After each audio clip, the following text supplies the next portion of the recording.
Hey everyone, welcome back. Today we're taking another deep dive into the ever-changing world of email marketing. Buckle up. You know those pesky IP addresses? Huh. The things that let you actually send your email campaigns out into the world. Yeah. Essential stuff, but can definitely get confusing. Exactly. Yeah. We're tackling the big question, dedicated IP or shared? Which one's right for you? Right. It's a question we get all the time. Yeah. And there's no one-size-fits-all answer, unfortunately. No, there isn't, but don't worry, we're going to walk you through it all. We are. We're breaking down an awesome article by Shivneet Goyal to give you all the knowledge you need.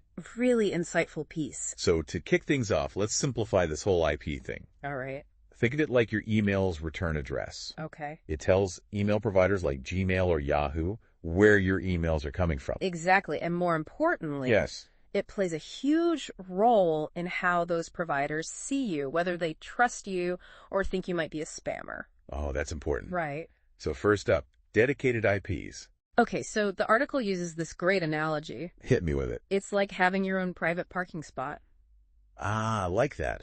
Right. It's all yours. So you're not fighting for a space. Exactly. You have complete control over it. Nice. So you're saying with a dedicated IP, I'm in charge of my own reputation. You got it. It's all on you. That sounds empowering, but also a bit scary, to be honest. Oh, it definitely can be. You build your sender reputation based solely on how you use that IP, the quality of your emails, your sending practices. So if I'm consistently sending good stuff, following all the best practices, my dedicated IP will have a glowing reputation. You got it.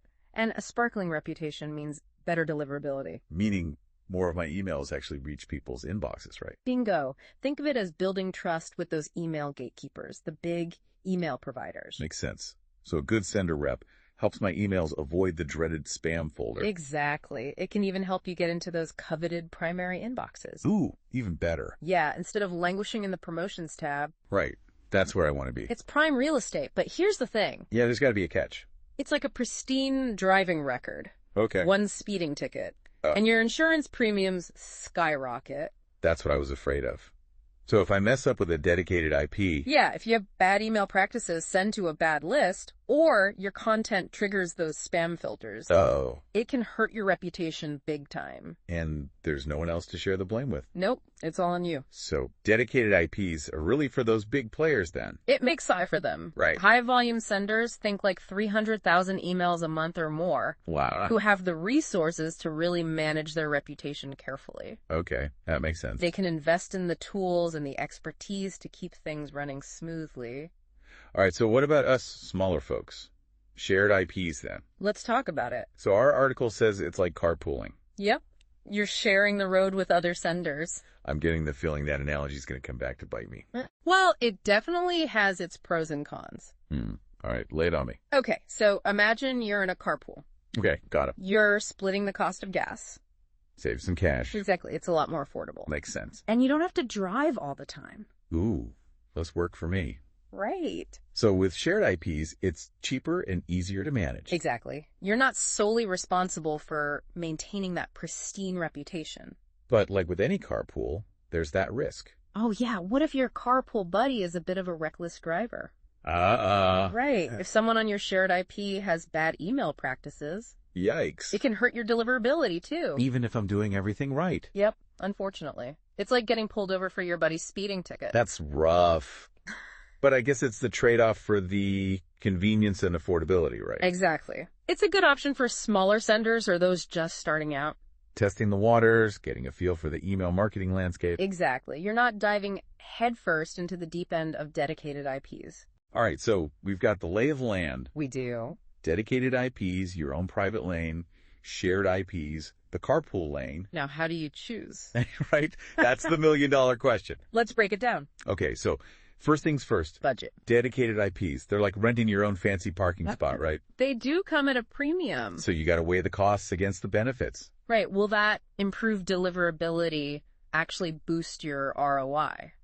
That's a good point. And then there's email volume. Yeah, how much are you sending out each month? Right. If it's just a handful of emails, a shared IP might be all you need. You're not exactly filling up a cargo van. But if you're hitting those high numbers consistently, dedicated IP might be the way to go. To make sure those emails actually reach their destination. And let's not forget the tech stuff. Oh, the technical side is huge. Dedicated IPs, they require some know-how. Yep. You're in the driver's seat. So you need to be comfortable monitoring your sender reputation, bounce rates, all that jazz. And don't forget the sender score. Oh, yes. Tell us about that. That's like your email credit score. Okay. It's a number that tells email providers how trustworthy you are. Higher the score, the better your chances of landing in the inbox. So if you're going the dedicated IP route, warming up that IP is crucial. Think of it like breaking in a new car engine. Okay. You don't want to redline it right away. Right. Got to ease into it. Start with small email volumes, then gradually increase it over time. Like a slow and steady warm-up before a big race. Exactly. Shows those email providers that you're not here to spam. You're playing the long game. You're a responsible sender. Now, once that IP is warmed up, am I good to go? Can I just forget about it? Oh, no. Why not? Reputation management is an ongoing thing. I see. It never really ends. You got to keep an eye on your sender score, those bounce rates, spam complaints. So what? Just constantly checking and refreshing? Set up some alerts. Oh, that's smart. Get notified if things start to dip. It's much easier to catch a small problem before it becomes a big one. Makes sense, like taking your car in for regular checkups. Exactly. Oil changes, tire rotations, the drill. Keep everything running smoothly. Exactly. Now, whether you're team dedicated or team shared, some best practices apply to everyone. Oh, absolutely. The golden rules of email. Right. Keep that contact list clean. Only people who actually want to hear from you. Make sure you have permission to email them, of course. That's important. Yeah. And segment your audience. Yes. So you can send targeted and relevant content. People are much more likely to open an email that actually interests them. It's common sense, right? Right. And for goodness sake, avoid those spammy tactics. Yes, please. None of those misleading subject lines. Nope. Or a million exclamation points. Yeah, that's a surefire way to end up in the spam folder. Exactly. It all boils down to respect. Oh, that's a good point. Respect your recipients. Yeah. Provide value, and they'll keep opening those emails. It's like being a good guest at a party. Yeah, I like that. You follow the rules, you're polite, you bring something to the table. And you get invited back next time. Exactly. But remember, email marketing is always evolving. Oh, constantly. Regulations change, best practices get updated. So stay informed and be ready to adapt. Couldn't agree more. So let's wrap things up. Okay. Dedicated IPs. Your private email highway. More control. Potentially better deliverability. But a bigger investment. And more responsibility. Shared IPs. That's our carpool lane. More affordable, easier to get started. But you share the road. And the reputation that comes with it. Ultimately, the choice is yours. It is. No right or wrong answer. But armed with this knowledge, you can make the decision that best suits your needs. Your resources. And your goals. Exactly. Now, here's a final thought to ponder. Ooh, I like where this is going. How might your specific industry or your target audience influence your IP decision? That's a really good question. For example, certain industries like finance or healthcare. Yeah, they have extra strict email regulations, right? Exactly. Do your research, know the rules of the road before you hit the gas. Fantastic advice. Well, that's it for our deep dive today. Hope you enjoyed the ride. Keep learning, keep testing, and keep those emails landing in those inboxes. We'll see you next time. Bye, everyone. Bye.